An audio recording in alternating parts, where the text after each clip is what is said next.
Bom, e para falar sobre esses cortes de gastos nos Estados Unidos, na verdade, os reflexos na economia doméstica nos Estados Unidos e no mundo inteiro, a gente conversa agora com o professor da UFF, da Universidade Federal do Rio de Janeiro, Marco Aurélio Cabral, professor de economia na universidade. Bom dia, Marco Aurélio. Bom dia, Luciano. Como é que você está? Na verdade, boa tarde, né? São 12:03, né? Eu queria te perguntar o seguinte. Primeiro, o presidente Barack Obama fez um alerta principal em relação, o primeiro reflexo seria na área militar, com navios parando, diminuindo horas de voos, né? Isso foi mais para dar um alerta mesmo, porque os Estados Unidos, a população, os americanos, eles têm muito medo, né, com relação a ataques terroristas e tudo.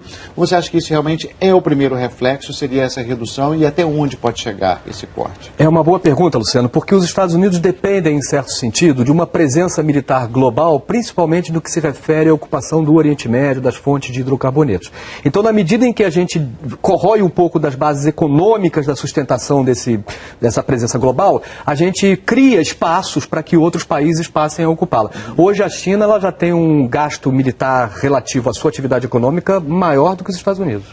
E pode chegar aonde, então, esse corte, né? Porque o presidente também falou em desemprego, redução de salários, até 20% de salários, na questão dos funcionários públicos, principalmente.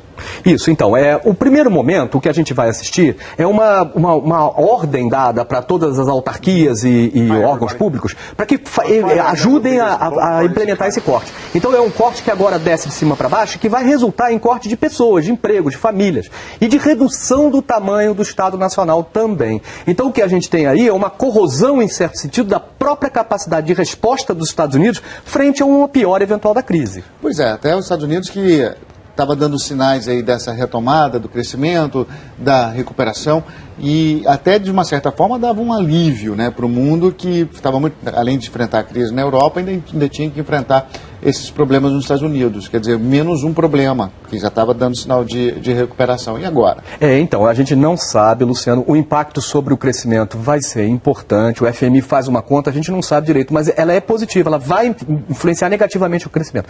Muito bem, e no que isso acontece?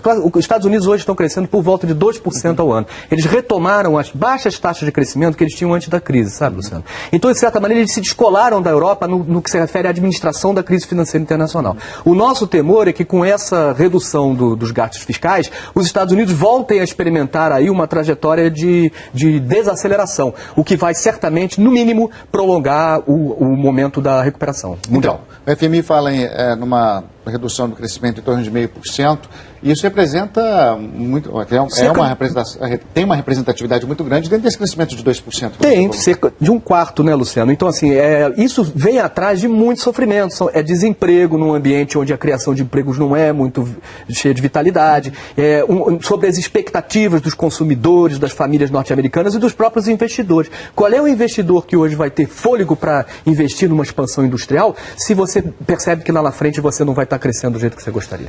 Bom, e nas relações bilaterais com os outros países, aí eu vou trazer primeiro para a nossa discussão aqui no Brasil, né? Essa economia pode trazer que tipo de reflexos aqui no país? Eu acho, Luciano, que é sobre política pública, política econômica. Nós hoje temos duas grandes políticas que a gente pode usar no momento de uma crise financeira.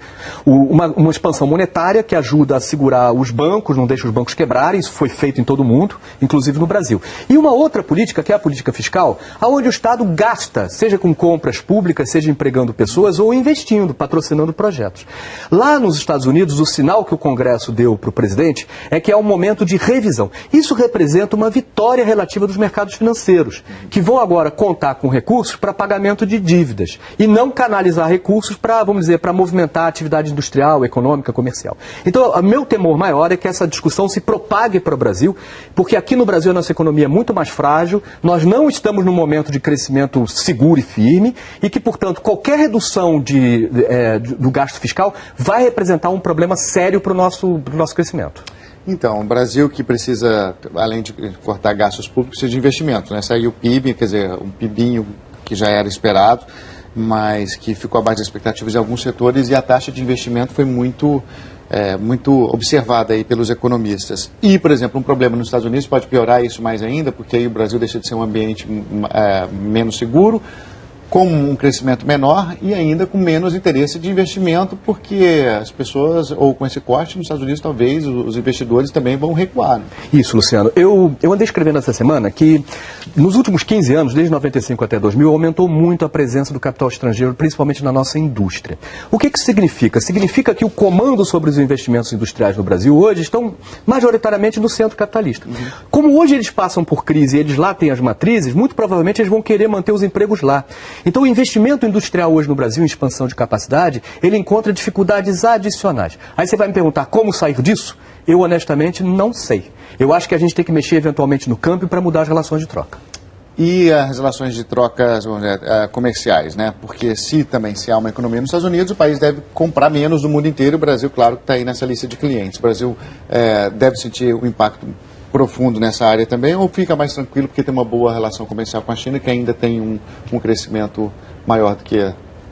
Não, do ponto de vista internacional, Luciano, a perspectiva é que nós vamos continuar enfrentando dificuldades extraordinárias no processo de exportação. Se a gente exporta commodity, as commodities desse ano já parecem não ter um preço tão convidativo quanto tiveram no passado. E do ponto de vista industrial, os nossos produtos estão enfrentando uma concorrência feroz, inclusive, como você estava dizendo, com a própria China. Então as perspectivas são ruins, inclusive para o saldo comercial. Então, assim, o que nós temos que pensar no futuro é no desenvolvimento e na ocupação do nosso mercado interno. Né? Esse é o desafio crucial, dentro de um ambiente de abertura comercial. Como é que a gente faz isso? Eu não vejo outra saída senão mexer no câmbio.